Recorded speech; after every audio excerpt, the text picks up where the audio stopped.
Olá, queridos. Que a graça e a paz de Deus, nosso Pai, também do Senhor Jesus, esteja com você, com todos os seus familiares. Estamos mais uma vez dando continuidade à nossa série de estudos, falando ainda sobre Abraão, vocação de Abraão, parte 2, onde traremos aqui alguns exemplos de suas escolhas, de suas decisões e trazemos as aplicações também para a nossa vida. Queremos agradecer ao Senhor por mais esse dia, por mais essa oportunidade, para então entrarmos na meditação de hoje. Amorável Deus, te rendemos graças mais uma vez pelo teu cuidado, tua proteção, pela oportunidade de nesse dia podermos abrir tua palavra e meditar na vida deste patriarca, chamado amigo de Deus, pai da fé. Que o Senhor nos ajude a entendermos as lições que o Senhor quer nos trazer nesse dia. Dá-nos a tua direção, dá-nos a tua graça. Nós rogamos essas bênçãos e agradecemos em nome de Jesus. Amém. Gênesis 13, verso 4, nós falamos no estudo passado que Abraão, ele, com a fome que teve, ele foi peregrinar no Egito. E aqui diz que, de certa forma, ele estava voltando dali. Diz que até ao lugar do altar que outrora, que no passado, ali tinha feito, e Abraão invocou ali o nome do Senhor. Então ele foi retornando do Egito. Houve aquela fome, aquela crise, que de certa forma Deus permitiu como uma prova e lições também a ensinar, não somente a Abraão, a depender de Deus, mas também a nós a cada dia, e em cada geração, seja ali a sequência dos próprios filhos de Abraão, as nações e em toda a época, são lições valiosas que ela não tem prazo de validade. E como nós mencionamos, sempre vai estar em alta a questão do altar, até ao lugar do altar que outrora, que ali tinha feito. Então sempre que alguém passava em um altar, mesmo que estava derribado, lembrava, por aqui peregrinou Abraão, na terra da promessa. Ele vem voltando. Algumas considerações sobre a vida, alguns deslizes, até falei um pouco sobre isso no último tema, que nós muitas vezes pensamos de que esses homens e mulheres de Deus que a Bíblia menciona eram pessoas que tinham algo próprio deles, quem sabe, uma santidade, algo inerente, que os protegia, né, de falhar, de cair, de errar. Não era assim. O descer para o Egito foi um desses pontos negativos, algumas lições que Abraão precisava aprender. E o descer para o Egito já foi algo que o forçou, de certa forma, a abrir o caminho para uma outra decisão errada, que foi mentir sobre a sua esposa. Ele, sabendo da fama da região, da localidade, ele então diz que ela não era sua esposa, mas era sua irmã. E ele tinha até uma justificativa para isso, porque a Bíblia menciona, o texto ali faz o relato, de que ela era também filha do seu pai, mas não da mesma mãe, ou uma meia-irmã. Mas, de certa forma, ele encobriu a outra metade da verdade, de que ela também era sua esposa. E com medo, né, de ser morto por causa da sua esposa, que ela era formosa. Ele então comete esse deslize. E um outro ponto também negativo que eu poderia colocar aqui com respeito a Abraão: Deus havia prometido que daria um filho, filho da promessa, que ele seria reis, sairiam dele, a grande nação, seriam benditas todas as famílias da terra. Ele foi chamado com 75 anos e nada havia acontecido ainda, a esposa estéril, e a própria esposa sugere, e ele então toma Agar, que era sua serva, e tem um filho com ela, Ismael, que aliás se torna também um homem, pai de uma grande nação, mas houve sérios problemas. E de certa forma até hoje, devido a essa rivalidade entre essas duas nações, os descendentes de Isaac e também de Ismael. Ele teve depois de despedir o seu filho mais velho, porque não é, até Paulo faz menção, não é por ser filho de Abraão, mas tem que ser filho da promessa. Tinha algo da promessa, aquele detalhe a mais, que Deus ali com a idade já de 99 anos, quase 100 anos, Deus o desafia, que aliás é o texto que vamos ver agora. Diz assim: Gênesis 17, verso 1. Sendo, pois, Abraão da idade, ou Abrão, né, da idade de 99 anos, apareceu o Senhor a Abraão e disse-lhe: Eu sou o Deus Todo-Poderoso. Será que há alguma coisa difícil para mim? Deus está dizendo para ele: anda em minha presença e ser perfeito. Quer ser perfeito, Abraão? Assim como tinha um relato de Noé, que achei Noé varão justo e reto nas suas gerações, de Enoque também, que andava com Deus, que aliás foi arrebatado, foi levado para Deus. Anda em minha presença. Anda em minha presença e ser perfeito. Então Deus aqui já 24 anos, quase 25 anos após o chamado para sair, que já estava peregrinando na terra da promessa, ainda não tinha tido esse filho da promessa, Isaac, apesar de já ter nascido, quem sabe ali já Ismael, mas não era dessa forma. Deus não precisa de uma forcinha humana, minha e sua, para realizar seus propósitos. Ele vai cumprir, queira você ou não. Faça você ou eu parte dos planos de Deus, no sentido de aceitar, porque fazer parte dos seus planos fazemos. Nós vimos no último estudo, onde ele fala: eu bem sei quais pensamentos têm a vosso respeito, pensamento de paz e não de mal, para vos dar o fim que esperais. No próprio livro também de Jeremias, capítulo 31, verso 3, ele fala: de longe se me deixou ver o Senhor, dizendo: com amor eterno te amei, por isso com benignidade eu te atraí. Então não é por falha da parte de Deus, pode ser sim por falha da minha ou de sua parte. E aqui ele diz para ele: anda em minha presença e ser perfeito. Tiago 2,23 diz assim: e cumpriu-se a escritura que diz: e creu Abraão em Deus, e foi-lhe isso imputado como justiça, e foi chamado amigo de Deus. Então ele creu: anda em minha presença e ser perfeito. E diz que isso foi imputado, foi algo dado, colocado para Abraão, não é algo próprio dele, imputado como justiça, ou acreditado para ele como justiça. Aqui ainda em Romanos capítulo 4, verso 11, demonstra a grandiosidade do poder de Deus, a glória de Deus, do chamado de Deus a Abraão, que diz assim que ele recebeu o sinal da circuncisão, e ele até fala o que era essa circuncisão, o selo da justiça, da fé, quando estava na incircuncisão, para que fosse pai de todos os que creem, estando eles também na incircuncisão, a fim de que também a justiça lhes seja imputada. A circuncisão era um ato, né, de circuncidar o prepúcio da criança ao 8º dia de nascido. Abraão, aconteceu com ele já tinha 80 e poucos anos, quando ele começa com ele esse ato. Era um ato que simbolizava uma aceitação, um chamado, como eu poderia colocar hoje como se fosse o batismo, um começo, um novo começo, um recomeço na vida, quando adentramos para o serviço de Deus. Só que isso aconteceu com ele não era circuncidado. Se começa com ele estava na incircuncisão. Deus o chama, faz promessas para que ele se tornasse pai, não somente daqueles que posteriormente seriam chamados circuncisos ou descendentes direto dele, mas também da incircuncisão, porque ele fala a promessa que seriam benditas todas as nações da terra através de Abraão, ou do descendente de Abraão, que nesse caso faz referência a Cristo. Gênesis 26, verso 5 fala mais ainda o testemunho de Deus com relação a Abraão, falando sobre isso. Diz que Abraão obedeceu a minha voz, guardou o meu mandado, os meus preceitos, os meus estatutos e as minhas leis. Faz uma referência bem interessante. Eu sei que Abraão vai fazer isso, guardar meus estatutos, minha aliança, meus mandamentos, minhas leis.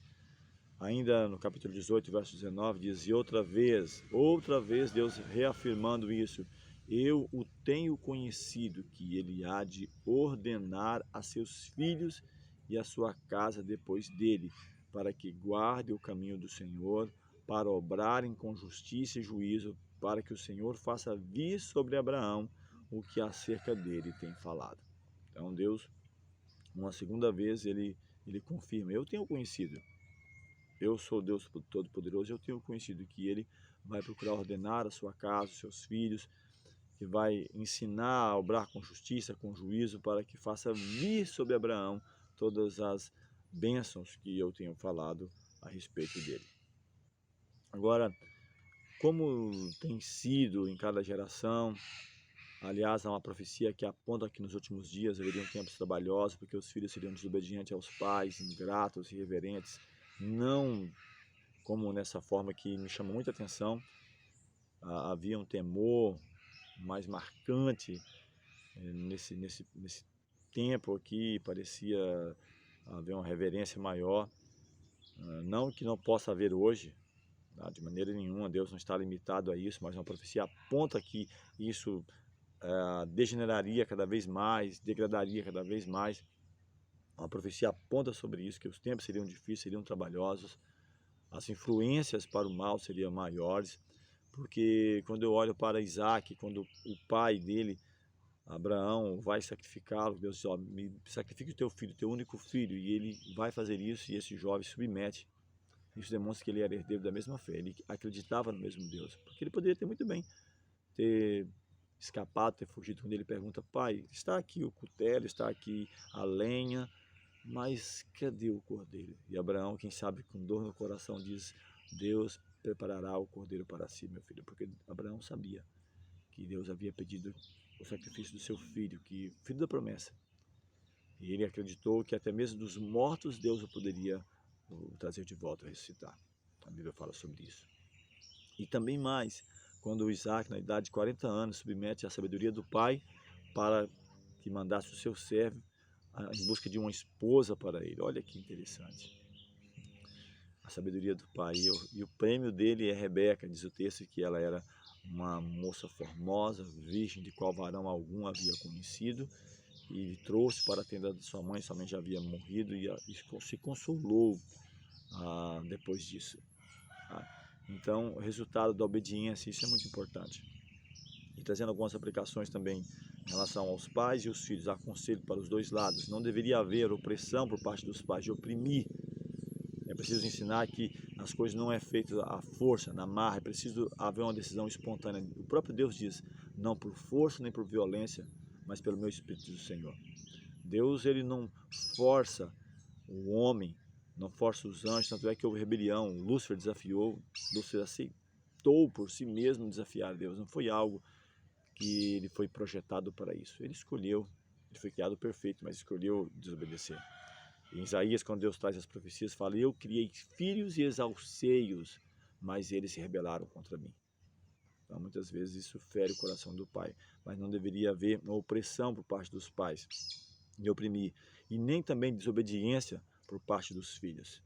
A lei de Deus, os mandamentos de Deus, ela devia indicar, ou ela indica quais são os deveres, e apenas a obediência que poderia fazer com que alguém alcançasse felicidade e prosperidade. Agora, quão poucos em nossos dias, principalmente em nossos dias, que procuram seguir à risca essas orientações, esse exemplo. Então, por parte dos pais, aí vem a culpa primeiramente em relação aos pais, há um sentimentalismo cego, egoísta, uma proteção, ou algo impropriamente, né, chamado amor, que se manifesta deixando assim muitas vezes que as crianças ainda por firmar ou formar o seu juízo, escolha fazer a sua própria vontade. Isso é muita crueldade. Muitas vezes nós queremos proteger nossos filhos para não passar por aquilo. Não quero que meu filho passe por aquilo que eu passei. E talvez é justamente aquilo que eu ou você tenha passado, ou que os nossos pais tenham passado, que fez com que eles tivessem a força suficiente para vencer. Por isso nós mencionamos, Deus permitiu que viesse provações a Abraão, mesmo que há um deslize, como no caso dele, ter ido para o Egito. Quem sabe no propósito original de Deus não era que ele fosse, era que ele ficasse na terra das suas peregrinações, terra de Canaã, mas ele foi. E Deus é tão grandioso que ele nos assiste, nos acompanha mesmo em nossos deslizes, não que ele favoreça isso. Tem as lições, tem as consequências, mas ele nos acompanha no sentido de nos ajudar a vencer as nossas lutas, as nossas provações, para que o ouro seja purificado, o caráter seja transformado. Abraão agora volta do Egito, havíamos mencionado sobre isso, que era um deslize dele. Aqui diz o capítulo 13, versos 1 a 3, que subiu, pois, Abraão do Egito para o lado do sul, ele e sua mulher e tudo que tinha, e Ló com ele, seu sobrinho, que havia vindo com ele para a terra da promessa. E diz que era Abraão muito rico em gado, em prata e ouro, e fez as suas jornadas do sul até Betel, até o lugar onde a princípio estivera a sua tenda entre Betel e Ai. Então ele volta fazendo novamente a sua peregrinação, voltando para os lugares onde ele havia passado, Ló com ele. E aqui há algo também que nos chama a atenção, diz que Abraão e Ló se separam, capítulo 13, versos 8 a 9. Haviam crescido, diz o texto que eles eram ricos em gado, em ovelhas, em ouro, prata. Não diz o texto propriamente, quem sabe, Abraão e Ló brigando, mas os pastores uns dos outros, até mesmo por espaço, por território. Eles começaram a ver desavenças. E interessante também para mim aqui e para nós, é de que Abraão é que propõe uma solução. Ele era o mais velho, ele era o tio, ele tinha a preeminência, não só por esse aspecto, mas também porque para ele foi feito o chamado, a promessa. E disse a Abraão a Ló, ou Abrão a Ló: ora, não haja contenda entre mim e ti, e entre os meus pastores e os teus pastores, porque somos irmãos. Não está toda a terra diante de ti? E pois, aparta-te de mim. Se escolheres a esquerda, eu irei para a direita. Se a direita escolheres, eu irei para a esquerda. Então, olha que atitude, né, de Abraão. Nós somos irmãos. Apesar dele de sangue, ele era tio, mas irmãos na fé, de crer no mesmo Deus. Não precisamos brigar. Está toda a terra diante de nós. Se você for para a esquerda, eu vou para a direita. Se ao contrário, também não tem problema. E então aqui eles percebem que os bens acrescentados a eles, as riquezas, e aí podemos também trazer para nós que muitas vezes as riquezas acrescentadas traz muitas vezes mais dificuldade do que as adversidades ou os problemas que eles que a própria necessidade talvez ou a pobreza pode trazer. Então nem sempre vai ser assim, mas nesse caso foi. Então em meio às dificuldades e provações tinham morado juntos, quem sabe ali se apoiando, se ajudando em harmonia, mas na prosperidade havia perigo de contenda entre eles.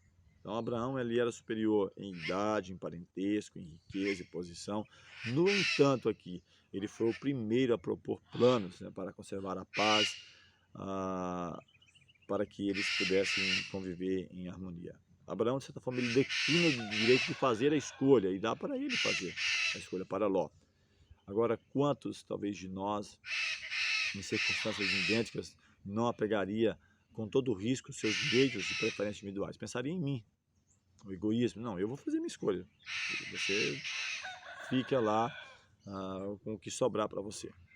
Eu me lembro também, vamos falar sobre isso posteriormente, de Josué, quando ele dividiu a terra com todos os filhos de Israel e ele ficou com a porção que resta, o que sobrou para ele.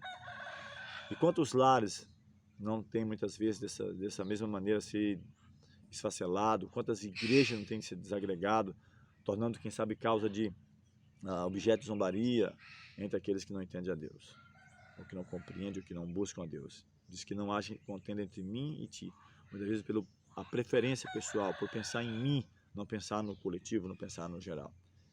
Então, embora aqui nesse caso Ló devesse em grande parte a sua prosperidade, a conexão com Abraão, ele não manifestou gratidão, ele pensou simplesmente nele. Ele deveria ter cedido a Abraão: não, o senhor faça a escolha, pode escolher. Mas diz o texto que ele levantou os olhos e viu toda a campina do Jordão, Gênesis 13, versos 10 a 13. Diz que era toda bem regada, era como o jardim do Senhor, quem sabe o Éden, como a terra do Egito quando o Senhor tem Zoar. Então ele olha, que os seus olhos alcançam, muito bonito ali, como as campinas, né, do Jordão, como o jardim do Senhor, como o Egito quando o Senhor tem Zoar. E ele então escolhe aquele local como moradia. Ele não olha para, quem sabe, a parte espiritual como a mais importante nas suas escolhas e decisões. Será também que nós, ao fazer nossas escolhas, seja moradia, seja uma escolha de uma profissão, será que pensamos também na glória de Deus? Então isso é uma pergunta que precisa de resposta. Fechando nossas considerações, falando sobre a armadura de Deus, em Efésios fala que a nossa luta não é contra a carne, Efésios 6, versos 10 em diante, não é contra a carne e contra o sangue, assim contra as potestades, os principados, contra as hostes espirituais da maldade. Que Deus te abençoe, que Deus nos ajude a entendermos que nossa luta não é contra um nosso semelhante, não é contra uma igreja, não é contra uma pessoa, contra essa família, mas contra as hostes das trevas. Nosso próximo tema, vamos falar sobre Sodoma e Gomorra e as consequências, né, dessa escolha que Ló fez para a sua vida. Vamos agradecer ao Senhor. Amorável Deus, bondoso Pai, agradecemos por essa mensagem, rogamos a iluminação do Teu Santo Espírito em nossa vida, para que possamos compreender e aplicar em nosso viver diário as lições que nos ajudam a aproximar mais do Senhor. Dá-nos a Tua graça, a Tua paz, te rogamos essas bênçãos em nome de Jesus.